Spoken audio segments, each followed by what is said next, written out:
Good day, fellow Planeteers. Welcome back to another passport review. Today's focus is on Croatia, the football team that has a country attached to it. Or you might know it as the wall that stops Bosnia from touching the ocean. But whatever you might think of Croatia, you can't deny that it's got a pretty sweet passport. Now, I have to talk about the form factor here. On this channel, we have roughly established that old passports are usually bigger and got hardcovers, while modern passports are smaller and paperback. This Croatian passport is interesting because it's got the size of a modern passport but still using the hardcover, sort of like an in-between, which is rare because countries usually go straight from this to this. It's not often that you see a hybrid like this one. Another point about design trends, if I asked you which one here is the newest or youngest, you'll probably say this one, when in fact the Croatian passport is the youngest, being issued in 1999. The British passport is actually 7 years older despite looking more modern. Just something that shows you that each country is different when it comes to adapting the latest design trends. In the center of the passport, you can see a pineapple. Well, pardon me, it's the coat of arms. I know it looks like a pineapple, but the pattern actually comes from a dessert. 1,000 years ago, the first Croatian king, Tomislav, was a fan of Battenberg cake, so he adopted the color scheme on the coat of arms. But that's just a theory, a passport theory. Of course, I just made that story up, but since no one really knows the origin of the checkerboard pattern, my theory might as well be true. On the top of the pineapple, there are 5 leaves, showing you some imageries about a country. My interpretation goes like this: Islam equals 3 stooges, and a goat, and whatever that is. In reality, they represent geographical regions in Croatia, but I'm pretty sure no one cares or is able to pronounce their names. The Croatian passport is one of the passports that largely maintain the same look throughout the years. This version in front of you is the first generation, issued from 1991, the year Croatia gained independence, until 1999. The second generation looks basically the same except that it changed from hardcover to paperback. From the third generation onward, the Croatian passport became biometric.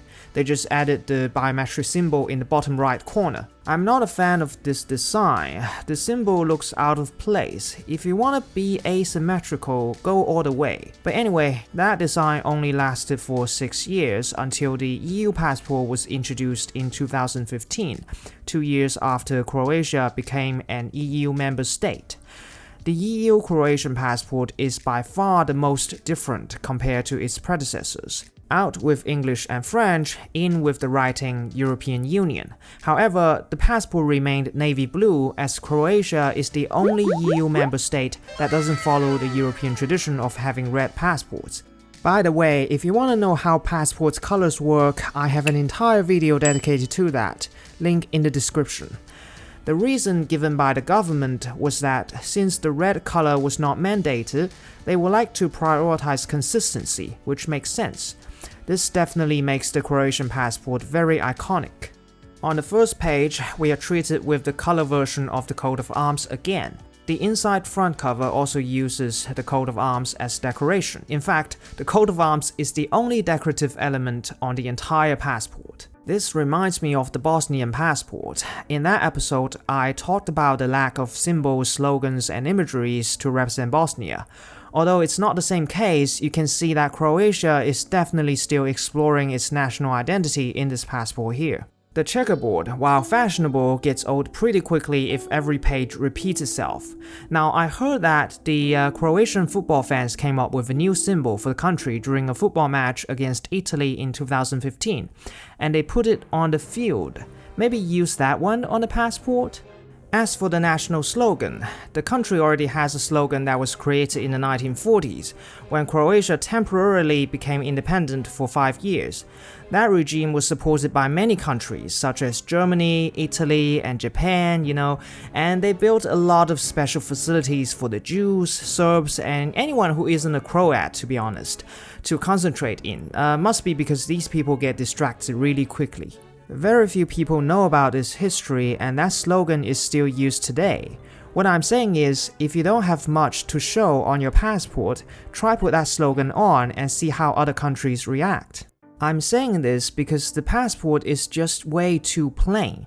It doesn't have a request page, which is a page that displays the passport's official statement.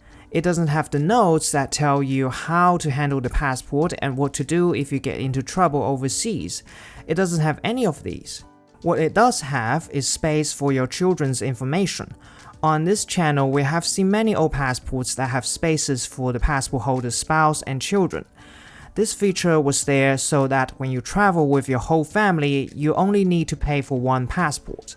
On this Croatian passport, there are 2 full pages, 4 columns in total reserved for your kids, which means the government is expecting you to fill these columns. Now, that's a lot to ask for a country that's only got an average 1.5 fertility rate and experiencing negative population growth year by year.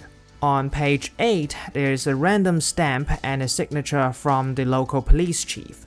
They are there because this generation of Croatian passports are made at the local police station, where the applicant lives. As you can see on the bio page, the issuing location matches the place of residence. It was the only generation that was issued in this way. The subsequent generations of passports are all printed in a secured facility in Zagreb. Speaking of security, the passport does a pretty decent job in that regard for its times. The first layer of secret patterns are visible in the normal environment, but the second layer shows up under the black light. And of course, there is security fiber built into the material as well as a fluorescent center thread. On the corner, you see the RH marking, meaning Republic of Croatia.